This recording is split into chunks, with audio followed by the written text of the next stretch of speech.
वजीर आजम नरेंद्र मोदी साहब को एक और दुनिया के बड़े लीडर ने सल्यूट कर दिया है, और वो है प्रेसिडेंट पुतिन साहब। पुतिन साहब का ये कहना है कि तुम मोदी को नहीं डरा सके, तुम मोदी को नहीं डरा सकते, उसको खौफजदा नहीं कर सके। और मोदी एक ग्लोबल स्केल का लीडर है, दुनिया का बड़ा लीडर है, और उन्होंने सल्यूट किया है। I cannot imagine His Excellency Modi getting intimidated or being forced to take any steps or actions that would go against the national interests of India and the people of India. And there is pressure against him, I am aware of that. जय हिंद दोस्तों, स्वागत है आपका Hindustan one में। रूस के राष्ट्रपति Vladimir Putin जी ने एक बार फिर प्रधानमंत्री नरेंद्र मोदी जी के नेतृत्व की जमकर तारीफ की है। पुतिन ने कहा है कि पीएम मोदी को भारत के राष्ट्रीय हित, भारतीय लोगों के खिलाफ कोई कार्यवाही या फैसला लेने के लिए डराया, धमकाया या मजबूर नहीं किया जा सकता।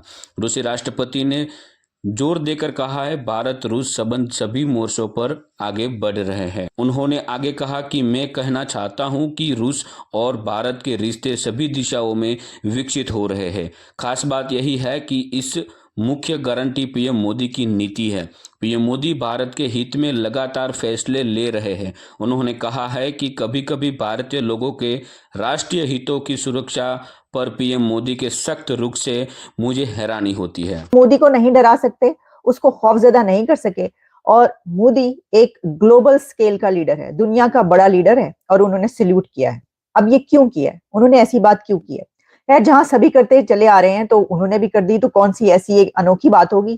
ठीक है, लेकिन उनकी तो देखिए ना कि भारत की अपने मुल्क की भी और उनके वजीर आजम की तारीफ है तो हर कोई करता हुआ दिखाई देता है।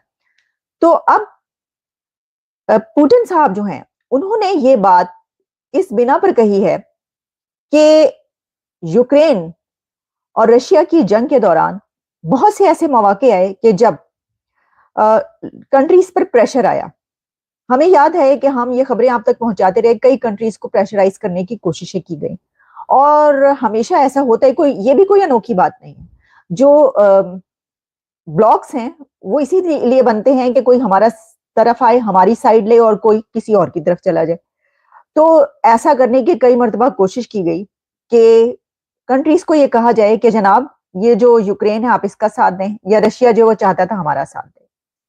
तो उस सिचुएशन में हमें ये नजर आया कि जो इंडिया है उसके लिए एक पुल सरात पे चलने का काम इसलिए था क्योंकि इंडिया और रशिया के जो रिलेशंस है डेकेड से, वो बेइंतहा बहुत ज्यादा करीबी रिलेशंस, और हमेशा वो एक दूसरे के साथ खड़े हुए नजर आए।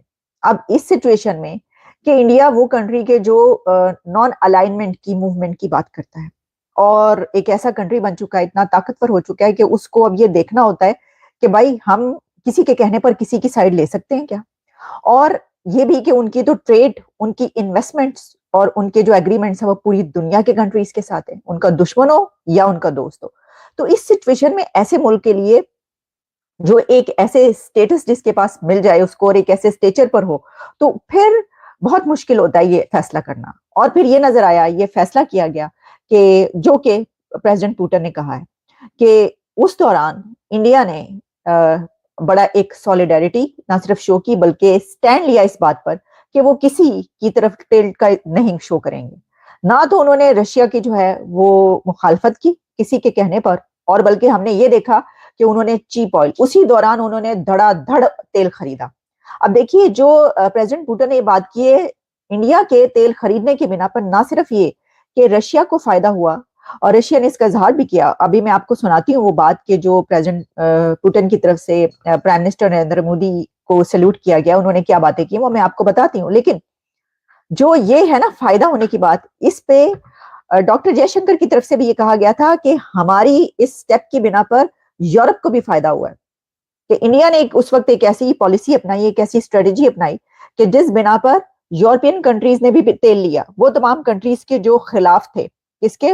रशिया के, और जिन्होंने उसके ऊपर पाबंदियां लगाई थी वो भी उन्होंने कहा अच्छा पाए इंडिया ले रहे तेल तो फिर असि क्यों ना लइए, चलो जी।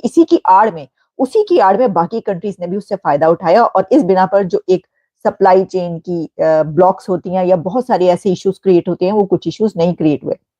तो देखें ये एक तो ये बड़ी बात, और इस बिना पर उन्होंने कहा है कि उन्होंने हमारा साथ नहीं छोड़ा ये भी नहीं किया कि वो कहें कि नहीं आपने जंग की तो बड़ी चंगा किया, नहीं। हमने देखा कि नरेंद्र मोदी साहब ने मुंह दर मुंह यानी कि फेस टू फेस वो जो एक समिट और कॉन्फ्रेंस हो रही थी उस दौरान उन्होंने ये पूरी दुनिया को कहा कि रशिया को कहा कि ये जंग का इरानी है। ये कोई बात नहीं है कि आपने उठा के किसी पे हमला कर दें या जंग स्टार्ट करें, ये जंग का दौर नहीं है। उनका मतलब ये था कि जो उनकी स्ट्रेटेजी पॉलिसी है कि हमने तरक्की करनी है, जंग वंग को छोड़ो भाड़ में डालो। तो जनाब मैं आपको और अब हमें ये वो चीज़ है जिसको मैं समझता हूँ that we have to look at. हमें क्या करना है? हमें क्या ऐसे ही रहना है जैसे हम हैं? और हमें यहाँ पे वी हैव टू डिस्कस कि क्या हमें यहाँ पे जो बातें हो रही हैं कि जी चाइना और अमेरिका, नहीं चाइना और अमेरिका नहीं, चाइना एंड अमेरिका। इंडिया क्या कर रहा है? China and America and Russia and everyone else. हम क्या कर रहे हैं? हम एक ख़ास डायरेक्शन में जा रहे हैं जिसमें हम ईरान से कुछ नहीं ले पा रहे क्योंकि जारी बात है उसके ऊपर सैंक्शंस हैं।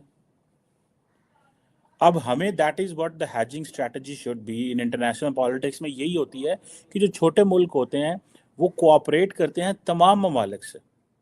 ठीक है जी, वो ग्रेट पावर्स से भी साथ भी करते हैं, वो छोटे ममालिक के साथ भी करते हैं। और that is how you have to adjust your relationship. That is how India has done this. That is how the south east Asian nations have done this. अगर हम इसको जिसे कहते हैं ना, if you don't focus much on this hedging, ये जो hedging strategy है जिसको बहुत सारी साउथ ईस्ट एशियन नेशंस ने एज ए फॉरेन पॉलिसी के तौर पे इसको अडॉप्ट किया हुआ है, तो आई थिंक मेरा नहीं ख्याल कि वी कैन मूव ऑन। और हमें अपना ये जो कंप्लीट फॉरेन पॉलिसी बिहेवियर है, स्टेट की ओरिएंटेशन, इसको कंप्लीटली चेंज करना है। हम ये नहीं कर सकते कि हम ये कहें कि हम हम अफ़गानिस्तान पे कॉन्फ्रेंसेस कराएंगे। पीएम मोदी जो है वो उसने उत्तराखंड में ग्लोबल इन्वेस्टर समिट जो है वो करा दी है। भाई हमने तो जियो स्ट्रेटेजिक कंपटीशन से जियो इकोनॉमिक्स में आए हैं, तो वेयर इज़ आर हमारी कहाँ पे है जियो इकोनॉमिक्स के हवाले से? कहाँ पे हम इन्वेस्टर लेके आए हैं? हम कहाँ से इन्वेस्टर लेके आए हैं और हमारे इन्वेस्टर कहाँ हैं और कैसे ये हम चीज़ें कर सकेंगे? सो ये जो जिसे कहते हैं ना, ये हैजिंग स्ट्रैटेजी है कि आप अपनी जिसे इन पर्टिकुलरली ट्रेड में आप चले जाएं, आप रिलेशंस में चले जाएं।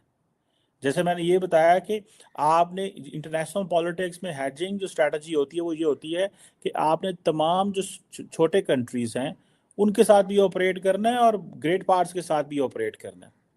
And that's how you have to balance of power को आपने क्रिएट करना है और आपने अपने रिलेशनशिप को मैयर करना है एक जैसा तमाम ममालिक के साथ।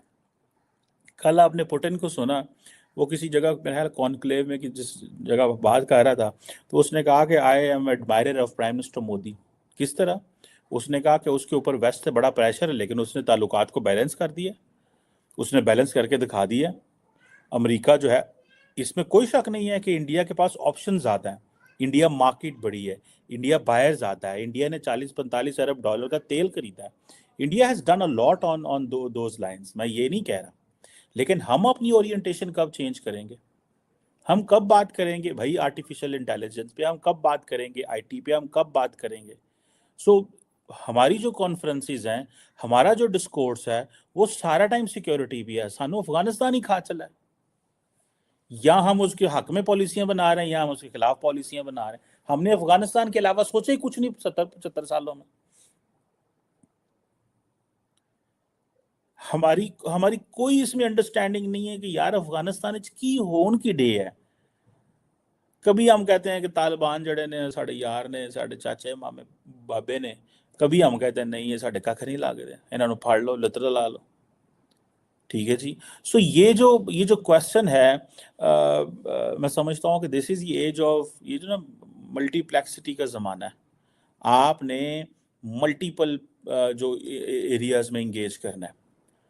आपने आपका जो रिलेशनशिप होते हैं वो, जैसे फॉर एग्जांपल आजकल इंडिया और अमेरिका के ताल्लुकात ख़राब हुए हैं। आज I was listening to John Kirby जो वाइट हाउस से, वो क्या कह रहे थे, उसको सवाल किया गया, उसने कहा इंडिया से ताल्लुकात खराब हो जाएंगे। उसने कहा इंडिया हमारा स्ट्रेटेजिक पार्टनर है, पर हम चाहते हैं कि ये जो इंक्वायरी है ये लॉजिकल कंक्लूजन पे जाए। सो इट मीन्स कि आप multiple, so this is the age of मल्टीप्लेक्सिटी।